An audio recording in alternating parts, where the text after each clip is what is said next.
affair gone tragically bad. And journey to the farms of Wiltshire, England, where mysterious circles have appeared in the fields for the past 15 years.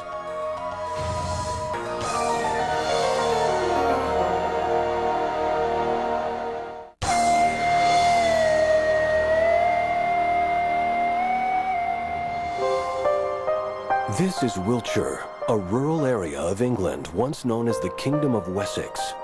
The region boasts remarkable vestiges from long ago, including the unexplained rock formations of Stonehenge, the pyramids of Silbury Hill, and the stone village at Avebury.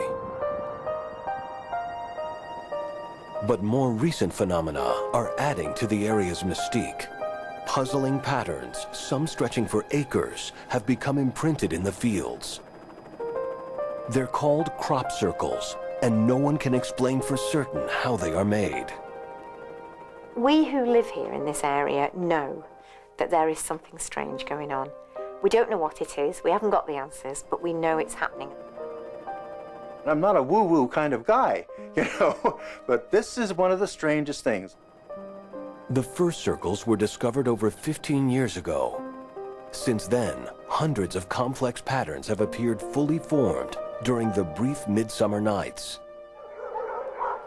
David Guest owns a kennel in Wiltshire. His unusual story began one summer evening in 1993. We'd left the dogs out on the compound runs till about 10 o'clock.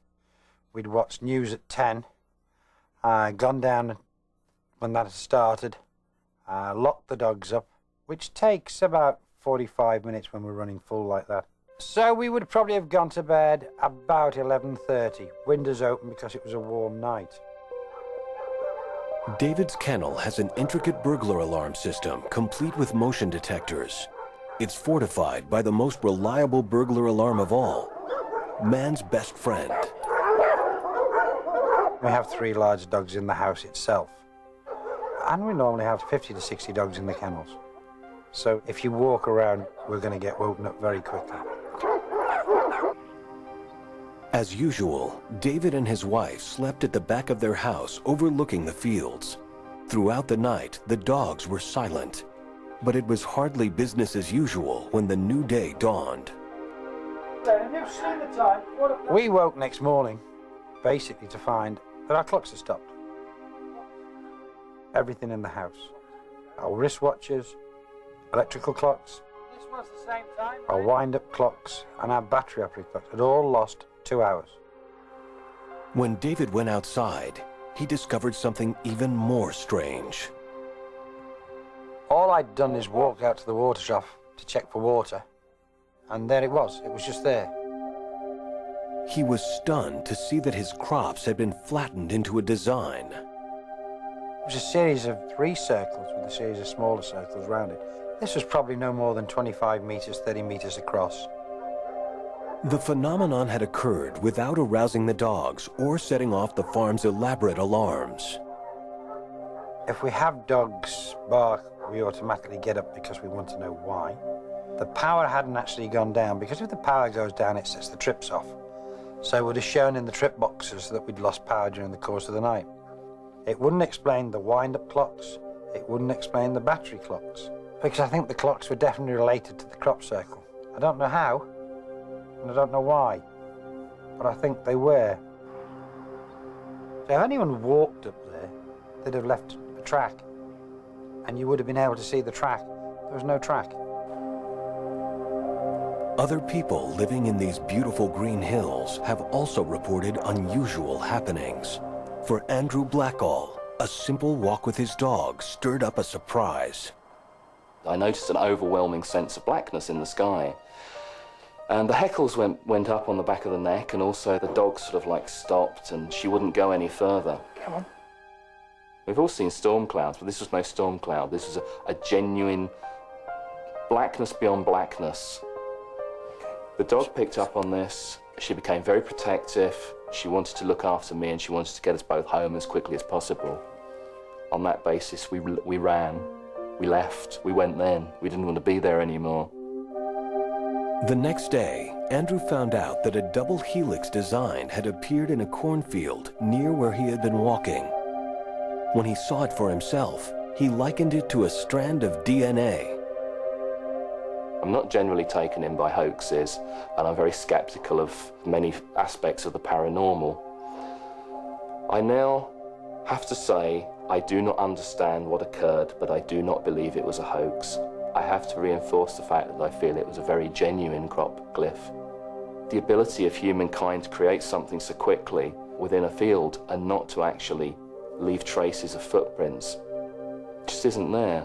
We can't do it, not unless we came down with a giant foot like Monty Python and stamped it into the corn. Peter Sorensen has spent 10 years on the ground and in the air, chasing the origins of the odd patterns. He thinks they are man-made. In fact, he believes they're created by artists.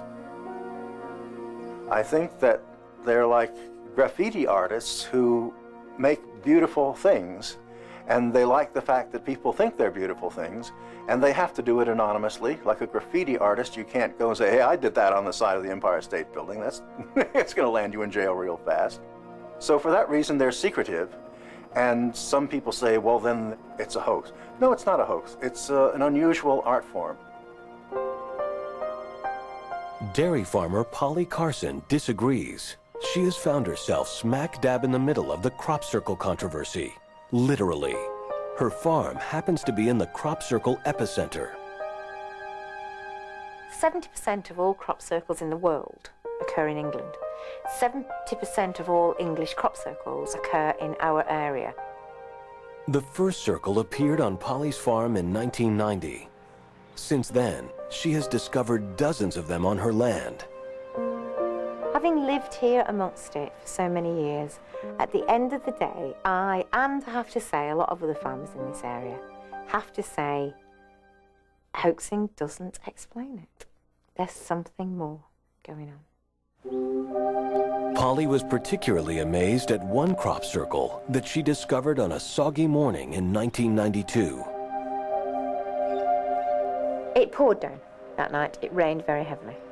I had Wellingtons on, and after a long walk, I came upon this enormous circle. It's actually the largest ever recorded circle. We have clay land. By the time I got there, my Wellingtons weighed pounds because I was loaded down with clay. The formation was clean as a whistle. There was no mud on the formation at all.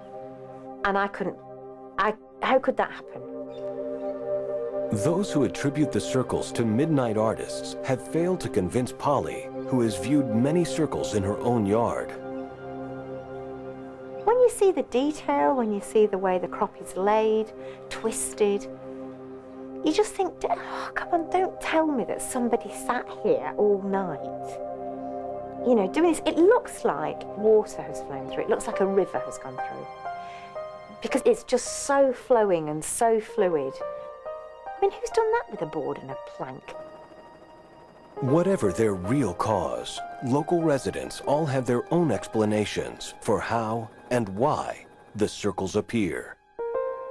I really feel that the pattern was created supernaturally. I feel that that's something perhaps one day we'll be able to explain, but currently I don't believe we can. No one seems to have an answer to what they are, or who caused them.